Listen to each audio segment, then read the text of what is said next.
What's going on, YouTube? Seabs here, bringing you the Week 1 battle for the LA Kinglers in the PWBL. Before we begin, though, a couple things I want to go over. This is post-commentary, so I'm going to try not to spoil the ending for you guys. Number 2, our Wi-Fi battle wasn't working properly. We're having some issues, so we ended up having to do it on Showdown. And next week, I think it'll be back to Wi-Fi. It should be back on the Wi-Fi on the 3DS. And other than that, if you guys are interested in this kind of thing and you like the video, if you hit that like button down below for me, that'd be greatly appreciated. As well, hit that subscribe button if you want to see future battles, future team builders, any other content I might produce. That'd be greatly appreciated. So we're going to jump in here. It might look a little weird for you guys because this is slowed down to 40% because Showdown's replay feature goes by really fast. So we're going to jump right in. So starting off, I decided to lead with Crocodile. That was my dedicated lead. If you watch the team builder, you knew that's what I wanted to lead with. My opponent decides to bring his Mienshao out first, and he goes for the U-turn actually, which was super good for us because we probably weren't living a high jump kick. So we managed to get up our rocks, which is perfect. And he switches out to High Dragon, which isn't a big deal. I feel like we're in good shape to deal with this High Dragon. So I switch out to Gudra here, Baymax, and he goes for the superpower. And I realize this thing is physical, and I have nothing to deal with this High Dragon. So, with his attack and defense lowered, I decide the best thing to do is just sack off Baymax here, so I go for the Draco Meteor, and he goes for Outrage, outspeeds me, and takes out Baymax. So we're down early, 6-5, so I decided to switch out to Eden here. Eden's my play for this High Dragon, it was. So he goes for the Outrage again. I can easily eat that, so I go for the Drain Punch. And the Outrage actually ends, and he gets confused. So I go for the Drain Punch and get my HP back here. Do massive damage, get 80% off, so we're healing back up to full. And just hoping to go for another Drain Punch here. And he's got the weakness policy, so his attack gets buffed, his special attack gets buffed, he's just unreal right now, but he hurts himself in confusion. So down goes the High Dragon, and Mew actually picks up the KO for that because Mew was the Mon in when it went down. So we're looking good. Eden's out here against the Gardevoir, so I decide that I'm going to switch out to my main man, Ignotus. Ignotus was the play, and he switches out. He doubles out to Lin his Mienshao, which was a good play on his part. And you gotta notice in here, I was running some damage calcs, and I decided I'm just gonna go for Protect right away because I can live that, or that high jump kick's gonna get recoil damage. I'm expecting the high jump kick, so I go for the Protect, get the recoil damage off. Does like 50%, which is amazing. And then with my sash, I know I can live another one, so I decided to go for close combat here. So I go down to 1% on my sash.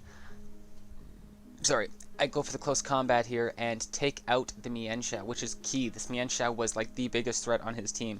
I was always worried. I was like really worried about the Gardevoir, the Mega, and it just tears holes for my team. This Mienshao would have put work in against my team, so we're lucky to get rid of that early on. And so we're up 5-4 again, and I decide to switch out from Ignotus back into Eden, our Mew. So we got the lead. He goes for the Ice Beam. We're gonna eat that.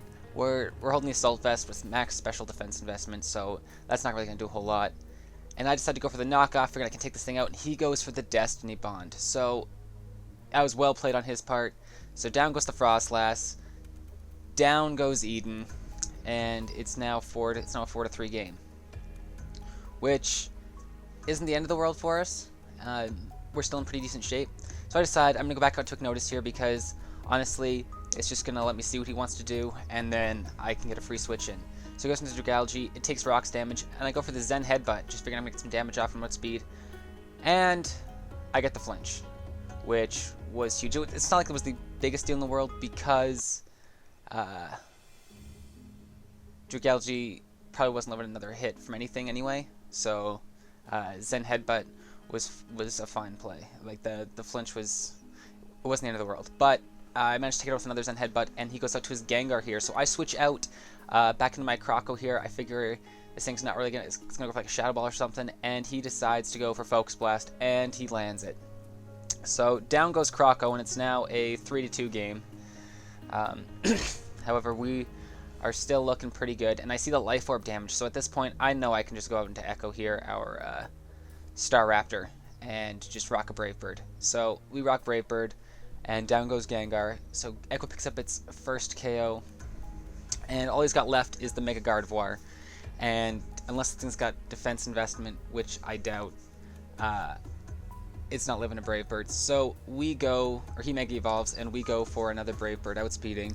And down goes the Mega Gardevoir, meaning we pick up the 3-0 victory with Eden getting 2 KOs, Echo getting 2 KOs, and Ignotus getting 2 KOs. So we had a pretty decent week. I talked to Snoop afterwards. He was kicking himself about the first turn when he went for U-turn instead of high jump kick. That could have been a huge play for him. Could have really changed the outcome of the battle. Don't really know. And that High Dragon going down to Confusion, again, wasn't the end of the world, but it could have changed things a little bit. And the Dragality, that thing wasn't really a problem anyway. It would have gone down to Echo here. No problem. So, luckily enough, the LA Kinglers picked up the Week 1 W. I obviously had some issues with some physical mons, and I'm going to plan accordingly in the future. But I think we did alright. So, if you guys enjoyed the battle, which, I mean, it wasn't that long. Even when I sped it, the showdown thing made it not that long. It took us like 15-20 minutes to do the battle, but when the showdown's speeding it up, it took us a lot less time. But yeah, if you guys like this, hit that like button down below again. Comment on what you any misplays you thought I had, any things you think I did well, any set options you think I should run, and yeah, if you like this and you wanted to see other similar subpar content of team builders, battles, and other content I might produce, hit that subscribe button down below, and we will see you guys next time. Bye.